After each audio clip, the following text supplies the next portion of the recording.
Hello, welcome to Season 7 of The Horrific Podcast.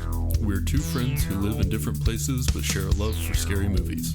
In each episode, we both watch the same movie on our own and then record a conversation about what we liked, what we hated, if we were scared, and maybe even some larger truths about why people watch horror movies in the first place. This season, our theme is the current state of horror.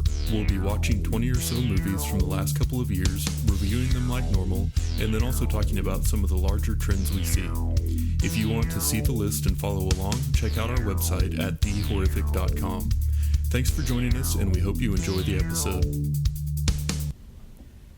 Is there a bigger franchise in horror than The Conjuring right now? I don't know. Are they still doing Conjuring movies? Yeah. Really? Well, I mean, the ones that are in the franchise. So, yeah. You know, basically everything around Ed and Lorraine Warren. So, The Conjuring and The Nun and Annabelle and La Llorona. It's, these movies just print money. Yeah. Like looking at the budget sure. versus the amount that they bring in, it's crazy. And it's, to me, they've been a little hit or miss as far as the spin-off movies. Like, I think the main Conjuring movies have been really good, but the others are a little less consistent. Mm-hmm. Yeah, I think the same thing. But I like how a lot of the filming style is the same, which is kind of what interests you about those movies. Mm-hmm. But, yeah. Yeah, I also thought it was cool that, I don't know how to say her last name, the actress Vera that plays Lorraine Warren, it was actually her younger sister that was starring in this movie, which I thought was really cool. It's making it a family affair. Yeah, but I also thought it was strange because it's like, I saw that it was her sister, but I didn't look up how old each of them are. Yeah. And one looks a little older, and the other one looks a lot younger. Yeah, I think I read that they're like 20 years different. Oh, in age. okay. It's a very large gap, but yeah. But anyway, yeah. So this week we watched The Nun, which was another movie in the Conjuring series, and it gives background on one of the main demons from the Conjuring, like the main movies. So I thought it was kind of interesting, and I did see this one in the theater. Had you seen it before? So I actually wrote down. I know that I've seen it before, but I can't tell you where or when, and I wondered if we actually watched it together. Like, because, I mean, there were things that happened that I remembered, and I remember how it ended, but I could not tell you when I watched it. Interesting. Yeah. Yeah, I think I just saw it with Leo in the theater, so I'm pretty sure we didn't watch it together. But that's right. But I wouldn't be opposed to watching it together someday if you wanted to. Yeah. Maybe one day we'll just do a Conjuring marathon. Love it. And that was my best birthday. Okay, I'm going to introduce this, and then you can do your fun facts, and then we will get into it. Sounds good. In 2018, Warner Brothers Pictures brought us The Nun. This movie is the 5th installment in the Conjuring franchise and takes place in the same universe as the Conjuring and Annabelle movies, which are loosely based on the experiences of Ed and Lorraine Warren. This movie gives background information on the demon Valak and tells the story of a priest and nun who visit a haunted nunnery in Romania. There's also a character named Frenchie who, he's kind of that hooker with a heart of gold. He provides comic relief and shows up just in time to save the day. The Nun was made on a budget of $22 million and brought in over $360 million at the box office. It can currently be streamed on HBO Go.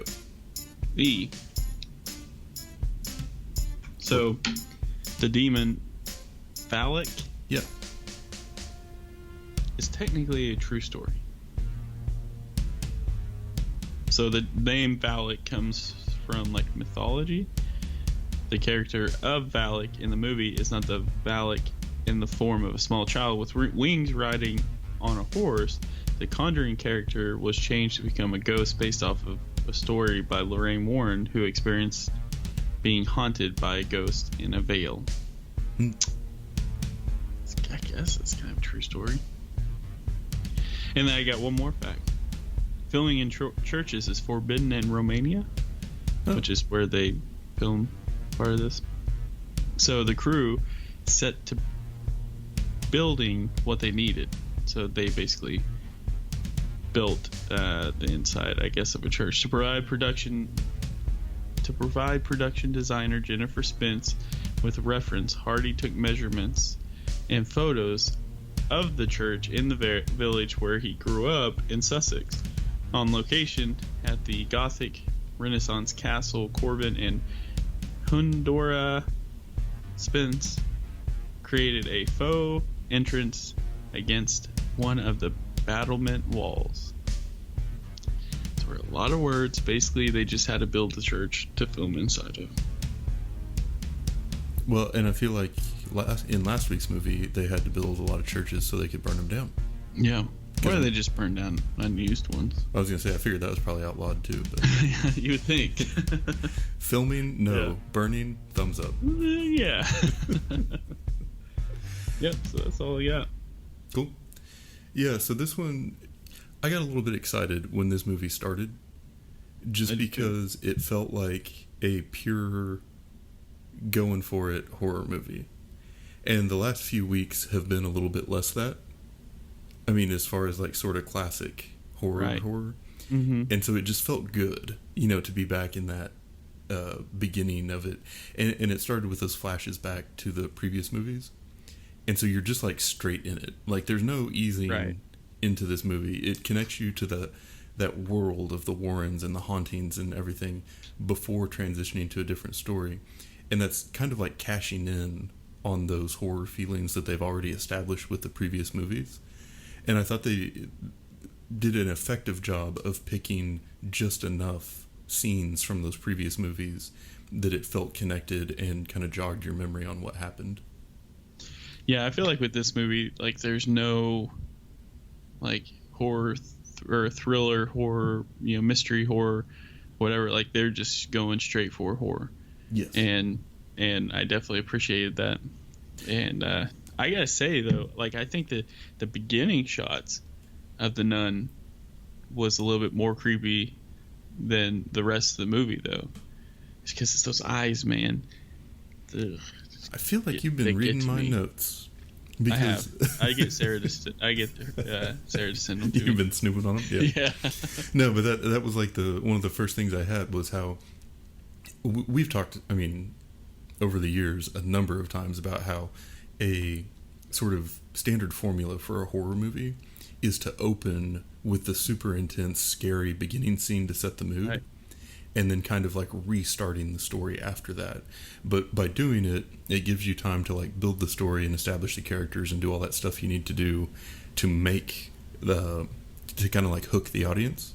But you've already shown the scary thing, so everybody's already primed to be on edge. And then that kind of lets you play with that mood and that tension throughout the rest of it. And because that beginning scene in this one was so good, like the one you just mentioned, I loved it. I thought that was like an awesome, pure horror opening that was super intense. And then afterwards, you're like, what just happened? And I was thinking back on some of the other movies that we've watched recently that didn't do this, and how much better would they have been if they did? Mm-hmm. So, like, if 47 Meters Down had started with like a shark viciously attacking a diver, would that not have changed like the whole tone of the movie back until the point where they, fall down? Yeah. Or if Velvet Buzzsaw started with like Deese hunting down and attacking his own dad or something, like actually showing some of that stuff they talked about, like wouldn't that have totally changed the tone and feel of like the whole rest of that movie? Yeah, it absolutely would have. Yeah, that's definitely a crazy thing to think about. That could have purposely, I don't know, could have made it a little bit more intense. Like, made me probably agree that some of those were actual horror films instead of, thriller or mystery. Yeah, definitely. That was one thing that I thought, because this season we're kind of talking about like the larger trends that we see in modern horror movies. Mm-hmm. I think one is like sequels and franchises. Mm-hmm. So, I mean, how many movies that are at least tangentially related to the Conjuring series have come out in the last few years. It's quite a few, and they've done well, and they've been popular. And, you know, it hasn't been that long since we saw a Saw sequel, another one, and those are still going. And then you also see, like, the new Child's Play, the first Purge. Like, there's been... I feel like there are some very established horror franchises at this point that people are continuing to cash in on. And it's making money. Like, people like that, I guess, known quantity going into it. But yeah. Which is kind of crazy because, I guess I just wouldn't have thought that was going to be the case. When first watching The Conjuring, not realizing that they were wanting to make like a whole, you know, world around it, universe around it. Yeah, well, The Conjuring especially was one that was pretty intense for a movie going for like mass appeal, you know. This one, I don't know. I don't know if it's just because I watched it at home this time and because I'm older and jaded and I've seen a lot more horror movies, but I didn't get the real like feeling of terror coming out of this one. I wasn't, you know, looking over my shoulder in the parking lot or anything. Right. But I still think it was a good, like, well-made horror movie for the most part. Well, that's what, like, at the beginning when it's going off, because, I mean, you know, I remember things of this movie, but I don't remember it all. So when it starts off with that, I'm like, oh, okay. Here we go. It starts off with, you know, some of the sketchy scenes, and you're like, all right, this is gonna be great. And then it kind of like, well, the intro, well, the scene for the actual movie, you know, where they're at the church with the nuns, that gets pretty intense, and then it kind of takes like a weird turn, and it's kind of hard to follow some of the story, and but it's still, you know, something I appreciate because it was just all-out horror, trying to be an all-out horror. Yeah, and so another thing we've talked about over the last few weeks is the way that a lot of horror movies are structured, where you have, like, the creepy stuff going on at night, and then the daytime is when they advance the story. I feel like this one kind of just went all in on the night part for the most part. Yes, it did, and it was a real quiet film, at least. Yeah, it was on my TV. Like, we had it. We probably had the TV turned up the loudest we've had to do for any movie. It was crazy. Yeah, and so I guess the general idea, story wise, was the movie wanted to give some backstory on Valak, who's a demon in the earlier movies that plays a prominent role. The nun in the opening sequence hangs herself to avoid getting possessed. Word gets back to the Vatican that a nun has died, and then they send a priest and a young pre-nun, I guess, I don't know what to call her, who has visions to go investigate. And then they get on site, and you basically just have two really long nighttime sequences in a creepy haunted castle. Yeah. Like, that's basically the whole movie. And so the way that this also works out is The Nun is technically filmed in 1952, or takes place in 1952. Annabelle Creations takes place in 1955. Annabelle takes place in 1967. Conjuring's in 1971. So this is almost 20 years before The Conjuring even takes place. Oh, gotcha. Which is kind of cool. I put that in line. Yeah. It's kind of like Star Wars, where the order that the movies come out is not the order that they happened in the universe of the movie. Yeah. But they had to do The Conjuring first because that's, in my opinion, one of the better films in this universe. Yeah. And if they started at The Nun, I don't know if it would have taken off as much. Yeah.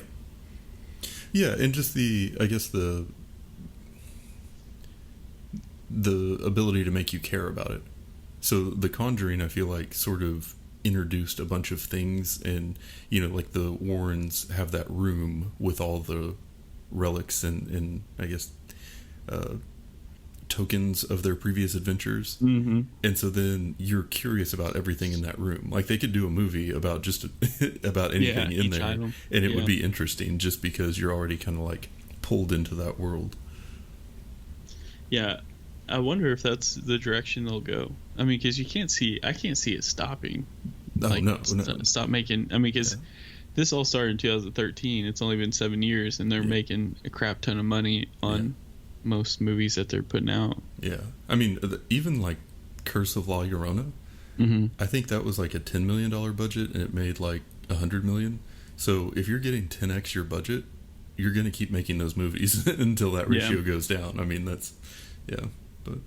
Oh, they are coming out with another Conjuring, though. September 11th, 2020. Oh, I didn't realize it was this year. That's awesome. Yeah, The Conjuring, The Devil Made Me Do It. Huh. Yeah, cool. Yeah, I'll go. Yeah, for sure. Another thing, so going back to the idea of talking about how there are some sort of established horror movie formulas, and this one sort of followed all of them. Another thing this movie did that I think was like by the book horror is the way Frenchie was talking about the Abbey before they got there. Like talking about how all the locals are scared of it and people keep their distance and it creeps him out, and how they say the crosses are to keep the evil in, not out. So they haven't shown or done anything since the opening sequence at that point, but it's just like, and he's not even explaining anything about it, so they're not really tipping their hand as far as like the storyline or anything. They're just talking about everyone in the area knows to stay away from here, and so that kind of like builds in your mind like the anxiety about it, or the worry about it, or that sense of danger, but it's also doing it in a way that's like super unknown. And so something that I tend to like in horror movies is when they can create a feeling without having to try to explain it, because I think sometimes when you get in the guts of trying to explain it, like in the actual logistics of it, because a lot of things about horror don't make any sense at all if you really get down to it. Right. It's like, oh yeah, there's this ghost and it's haunting me, and it can go through walls and stuff, but I guess it can also touch people sometimes, or knock things down sometimes, but it can also go through walls. And it's like, from a physics perspective, how might one go about explaining that? But I don't feel like this movie got into trying to explain stuff too much, and kind of just more leaned into the feeling of like what was going on, and then sort of the urgency as everything was coming together. Yeah, I feel like sometimes they can rely too much on setting like the stage for like I don't know. So I go back and forth as far as like I guess there's no rules when it comes to ghosts. Like, we don't really actually know what it is, but yeah, so I kind of go back and forth on those, and I've said this before and I'll say it again. I think for me, it's easier for me to overlook some of those questions, like as far as like the ghost touching things sometimes or whatever, if it's a good movie. Right. Yeah. It is probably kind of dumb, but yeah, that's it. That's it for me. But no, I agree 100%. And I think that when I find myself sitting there thinking through stuff like that, and I'm like, that doesn't make any sense. This movie is violating its own physics and things like that. It's probably because I'm not into the movie. Yeah. And when those things are being used to like effectively accomplish what a horror movie is trying to do, which is like create that sense of anxiety or fear or like empathetic worry, then you don't have time to really be thinking through that stuff. And so the art of it is do enough to create that, but don't do so much that it's distracting. And some movies do a good job of that. Some movies jump the shark. And like with 47 Meters Down, for example, we were both thinking through a lot of things about the movie that didn't make sense. And that's really just kind of because some of the things in it were really absurd. And it was too much to not like be distracted by, and so it kind of got you out of the moment. Yeah, I think we should just start calling this the 47 meters rule. I love Basically, it. it means, you know, if we notice things like that, it's the 47 meters rule. Yeah, perfect. Yeah. I think with this one, like, I don't know if it was because it was set, like, initially, like, I think it said it was, like, what, $18.99 or something like that? I may have made those numbers up when like, the very first... Oh, when the Duke or whoever was... Yeah. Yeah. But and I know that the Conjuring's based in what, like 70s or 80s or whatever, but it didn't really hit home, I guess, for me as far as like the fright. And I can't tell you exactly why. I'm not sure if it's kind of like 47 meters or like Jaws, where it's like I have a hard time relating to this because it's. Are you saying for the whole movie or for like a specific scene?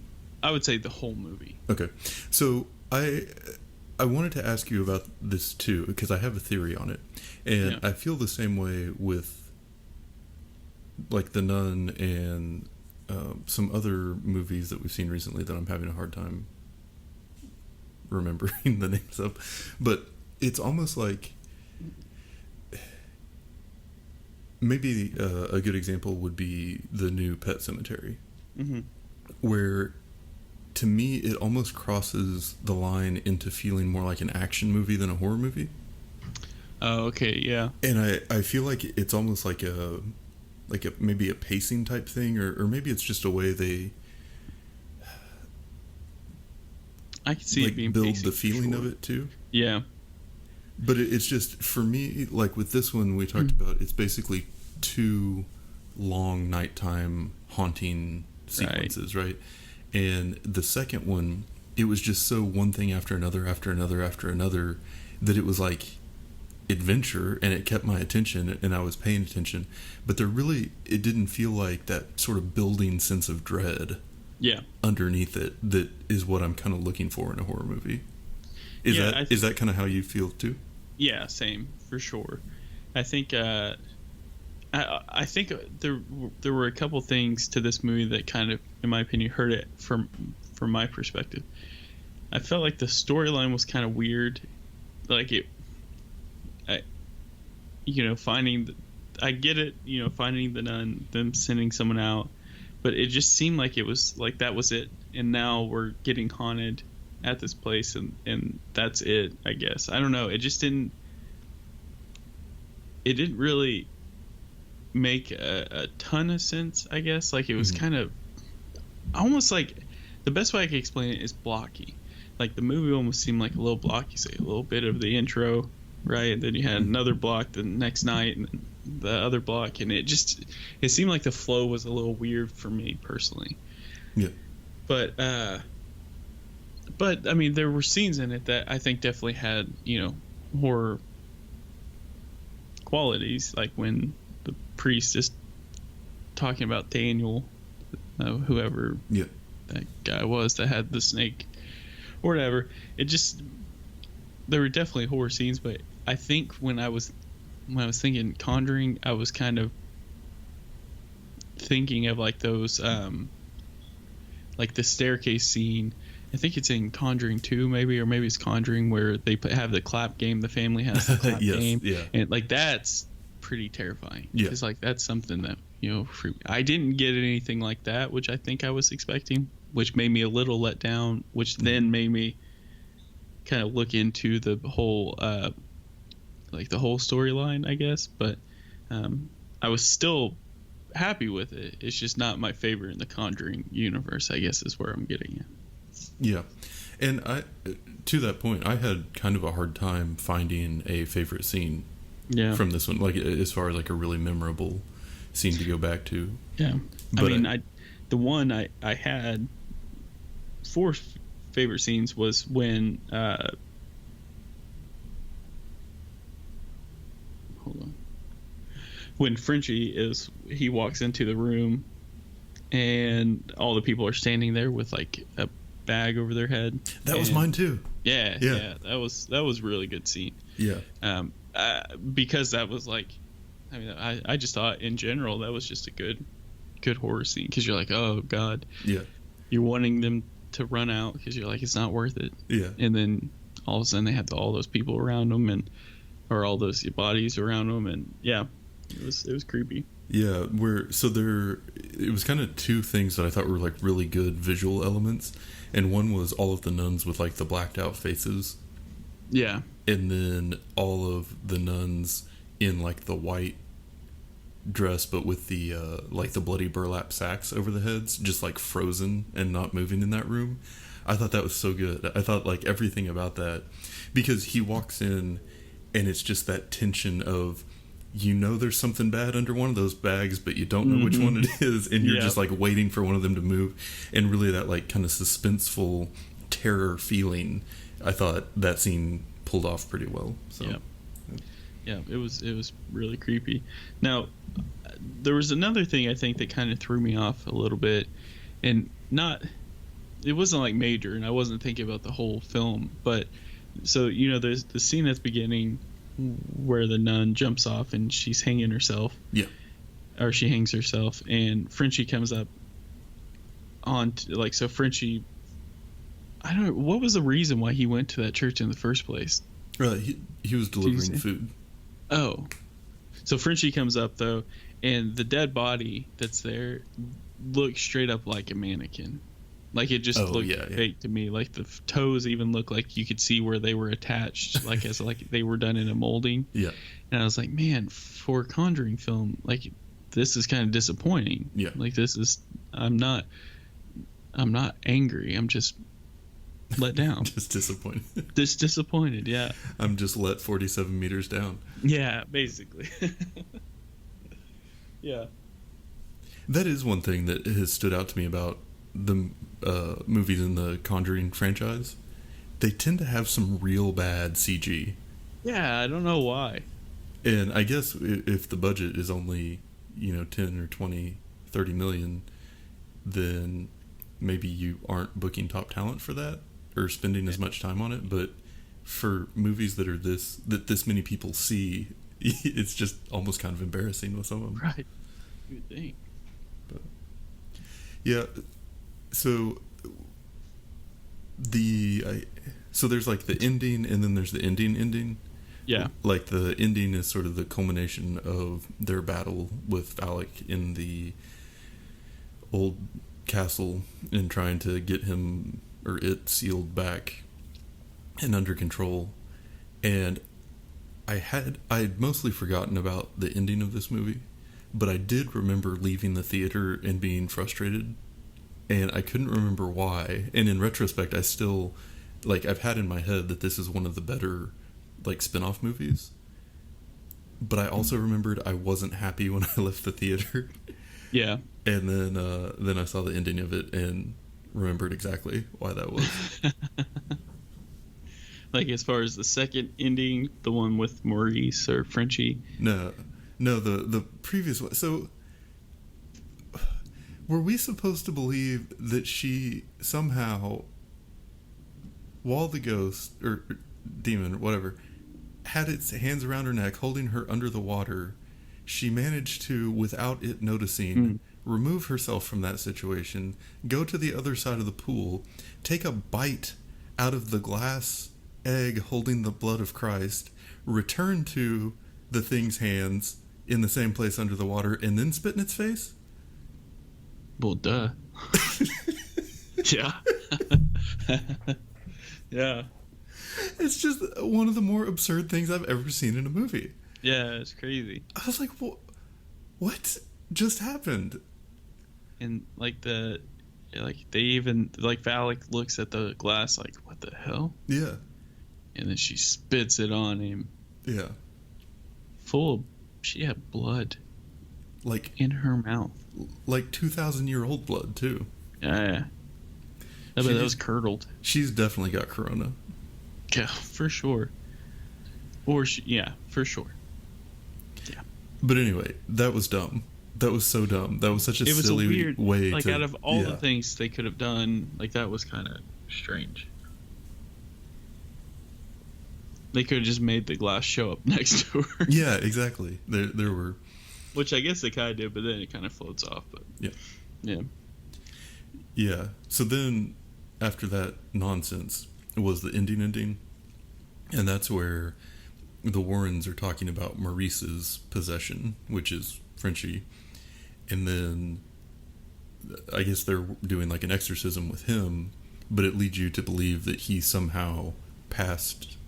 Well, he had, I guess, contracted Valak. Is that the right word for transferring a haunting? But then he passed it on to Lorraine, which ties it all back into how it came to be that Valak was haunting her in the 70s. Mm-hmm. So I thought that was a nice... Kind of tying it all together. Yeah, a nice way of kind of like zipping this into the overall story. So I feel like if this is... So this is a movie.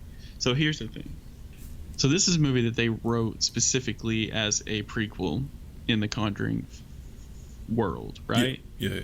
And I feel like if you're having to make a movie, a prequel that's based on like a book, something that another author wrote, you're kind of stuck with that story. Yeah. But with this one, since they're specifically writing for it, I think that there's things that they could have done to really tie into the Conjuring story even better than what they did. Yeah. Like I feel like almost a little let down because it's like you had like an empty, like you had an open canvas. Like you just needed to tie it together in a couple spots. But other than that, you have the option to really go out and make something crazy. Yeah. And it was almost like a little let down with how this worked. Like I don't understand why the nun in like the Conjuring, like at the beginning, the scenes that they show you at the beginning, I don't know why that face and like that image wasn't used more throughout the film. That's a good point. Yeah, that's like super terrifying. Yeah. It was almost like they were trying to mix in like almost like from like not Hereditary, like it was almost like it was a mix for me, like The Witch and Hereditary and like multiple demon witch horror films. Mm-hmm. But it was just like, I think you have such a good opportunity here to make a big deal out of this, and they still obviously made a ton of money. Doesn't mean it's the greatest movie at all of all time, but I don't know. I was a little let down. I was a little let down considering where this comes from, the universe this comes from. However, compared to some of the movies we watched last season, I'd watch this 3,000 times in a row. Do you know what I mean? Like it's still a good. It's a horror film. It's good. There's just things they could have worked on. Sure. Yeah. I mean, I would say that I still feel like this is one of the better ones in the Conjuring franchise, but it would not be in like anywhere close to my top 10 favorite horror movies of all time, or 10 scariest or anything like that either. Yeah. So, I think we got this one wrapped up. I think so too. I mean, it's kind of like mixed. It's like some mixed, reviews on it. I could go either way. For me, I think The Conjuring and The Conjuring 2 in this universe are the best that they've done. But this is still happy, still cool. We watched it. Did this movie feel maybe more accessible to you than some other horror movies? Yeah, like as far as the availability to watch it, I guess like I feel like more people would watch it and recommend it than like Hereditary. Oh yeah, you know what I mean? Like I feel like for sure it was I don't want to say lighter weight horror, but maybe a little bit. I would almost say that. I mean, because it kind of had like the traditional, and maybe that's so I had mentioned before, it kind of felt like an action movie. Maybe it's like kind of the traditional Hollywood, the hero and sidekick go to investigate the thing, fight the bad guy, and then win, and everyone goes home happy. You know what I mean? Like it didn't really have like that super dark twist to it at any point. You're right. So maybe that's kind of what we're picking up with this one. I'm also surprised it's rated R. I was too. Yeah. Especially after 47 Meters Down was PG-13. I know. Yeah. Well, cool. We'll definitely watch it again for sure. Yeah. And we will be back next week with The Wind. And that's it for today's episode. If you've listened this far, then thank you, and we hope you've enjoyed it. We're always looking for new ideas, so if you have any questions, comments, or movie suggestions, please send us an email at thehorrificpod@gmail.com, or feel free to comment on or message our Facebook page. Just search for The Horrific Podcast. Thanks for listening.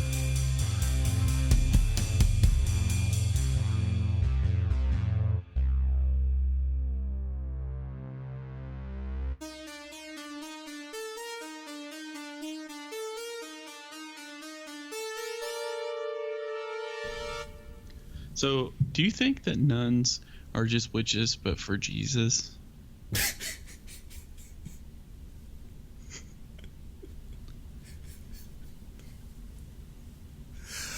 don't even know how to begin to answer that. I'd like to get an answer from someone on this. Yeah.